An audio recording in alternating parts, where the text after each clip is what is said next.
Ito na ang aking mga pangtinda, guys. Kaya magtinda tayo ng palamig. Ayan, cucumber lemon flavor. Tapos yung isa, blue lemon. Tapos ito naman, flavor ng french fries.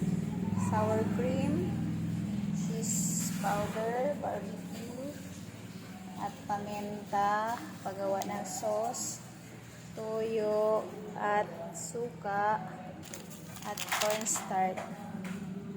Tapos may magic, bitchin, sili, sibuyas, bawang, at asukal.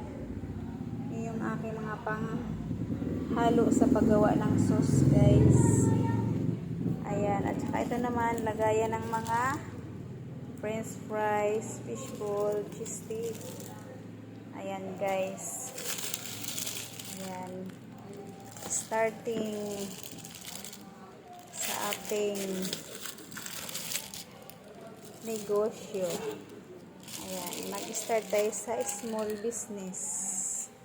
Ito naman lagayan ng palamig at saka dressing.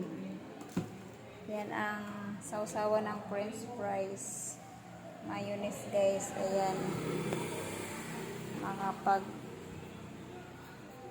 luto tayo ng mga sauce ng fishbowl, guys. Ayan,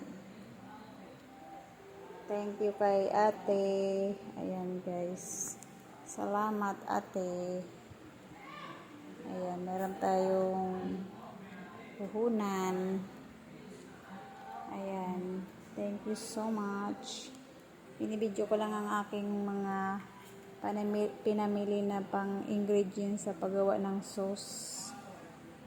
Tapos ayan, magtinda tayo ng juice. Ayan, cucumber, lemon, at saka blue lemonade.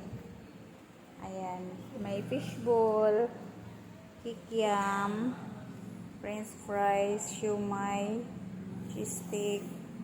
Kaya lang yung cheese stick naubusan ng stock, bukas pa ako bibili. Ayan, magluluto tayo ng sauce ng fishball, guys. Ayan, guys, thank you for watching my video. Ayan, binibidyo-video ko lang yung aking mga binili.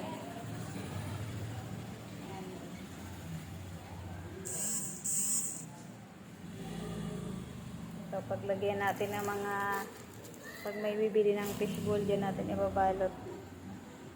Ayan lang, guys. Thank you for watching my video. Ayan, itong sili, hahalo ko yung paggawa ng sauce, guys. Ayan lang, guys. See you next video. Bye!